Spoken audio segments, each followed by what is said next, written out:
We here at the Bank of England, Mr. Bond, are the official depository for gold bullion, just as Fort Knox, Kentucky is for the United States.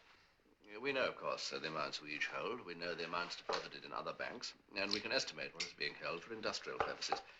This enables the two governments to establish, respectively, the true value of the dollar and the pound. Consequently, we are vitally concerned with unauthorized leakages. I take it you mean smuggling? Yes.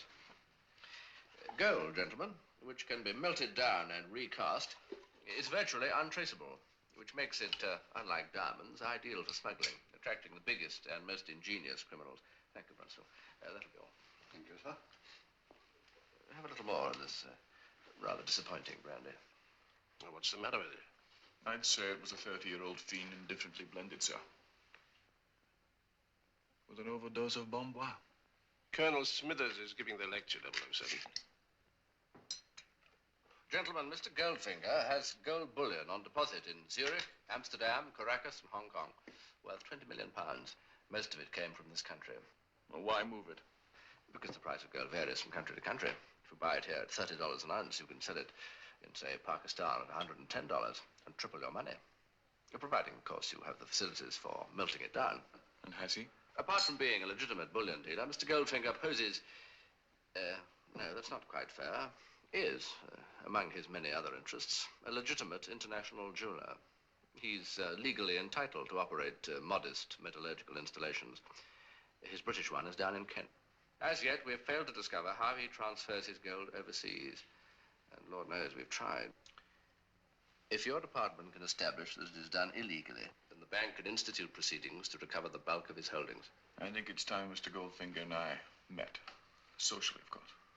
I was hoping you'd say that. It might lead to a business talk. Mr. Goldfinger's kind of business.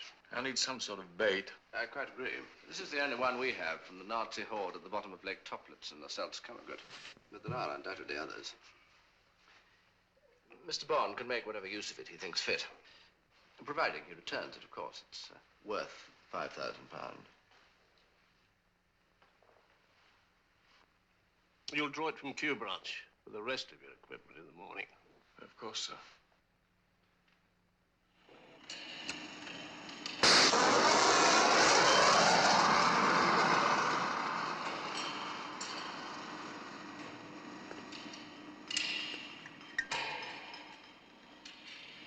Morning, Q. Morning, 007. This way, please. We are busy this morning.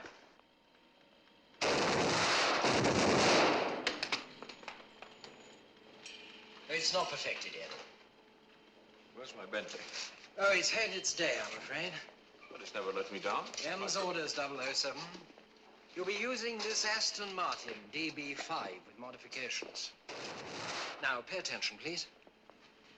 Windscreen bulletproof, as are the side and the rear windows. Revolving number plates, naturally. Valid all countries. Here's a nice little transmitting device called a Homer. You prime it by pressing that back like this. You see? The smaller model is now standard field issue, to be fitted into the heel of your shoe. Its larger brother is magnetic. Right. To be concealed in the car you're trailing while you keep out of sight. Reception on the dashboard here. Audio visual range 150 miles. Ingenious and useful, too. Allow a man to stop off for a quick one en route. It has not been perfected out of years of patient research entirely for that purpose, 007. And incidentally, we'd appreciate its return, along with all your other equipment. Intact for once when you return from the field. Oh, you'd be surprised the amount of wear and tear that goes on out there in the field. Anything else? Well, I won't keep you for more than an hour or so if you give me your undivided attention. We've installed some rather interesting modifications. You see this arm here? Now open the top and inside are your defense mechanism controls. Smoke screen, oil slick, rear bulletproof screen, and left and right front wing machine guns. Now this one I'm particularly keen about. You see the gear lever here? Now if you take the top off, you'll find a little red button. Whatever you do, don't touch it. Why not? Because you'll release this section of the roof. and engage and fire the passenger ejector seat. Ejector seat? You're joking. I never joke about my work, 007.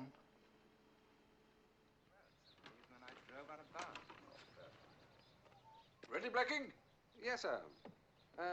There's an old member dropped by, sir. Same handicap as yours. I wondered if you'd rather play with him. Where is he? Mr. Bond, Yes? this is Mr. Goldfinger. How do you do? How do you do? You can go straight off. The first tee is clear. Fine. I'll get Hawker to caddy for you, Mr. Bond. Well, that'll be splendid. Shall we make it a shilling a hole? Mm-hmm. I'll take some teas. Yes, of course. Oh, you must excuse our job, Mr. Bond. He's an admirable manservant, but mute. He's not a very good caddy. Golf is not yet the national game of Korea, eh?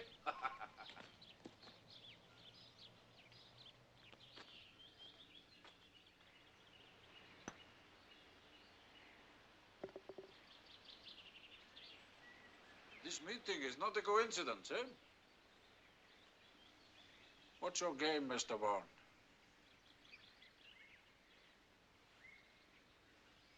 My game? You didn't come here to play golf.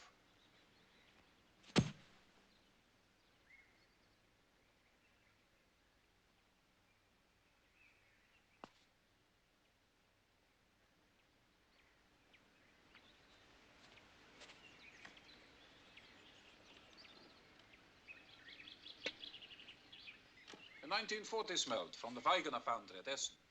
Part of a smelt of 600, They vanished in 1944. when the Nazis were on the run. And you have access to more? Yes, from the same source. Interesting. 2 holes to go. Yes, and all square. Then you have no objection to increasing the stakes? No? What do you have in mind?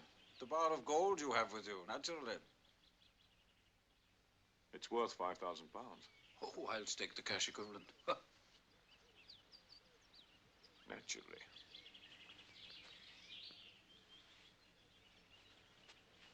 Strict rules of golf? But of course.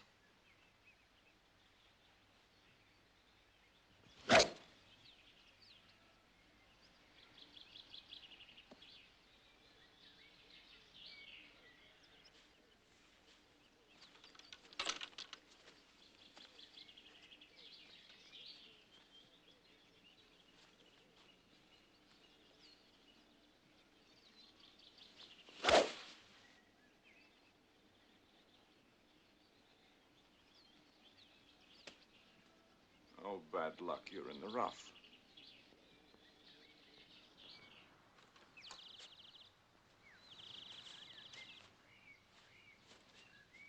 Oh, what a pity. Here it is. No, it's not. He plays a Slazenger 1. Strict rules of golf, Goldfinger. 5 minutes are almost up. The lost ball will cost you stroke and distance.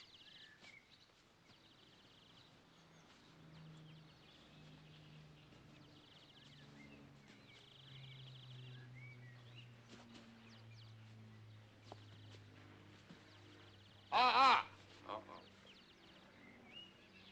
I'm still training him as a caddy. Successfully, too. Slazenger number 1? Good. If that's his original ball, I'm Arnold Palmer. It isn't. How do you know? I'm standing on it. Why, you crafty old... Leave it.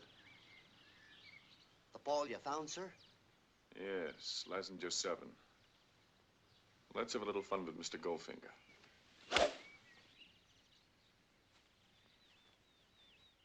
Like me to mark it or knock it in? Play it. This for a half. That's right.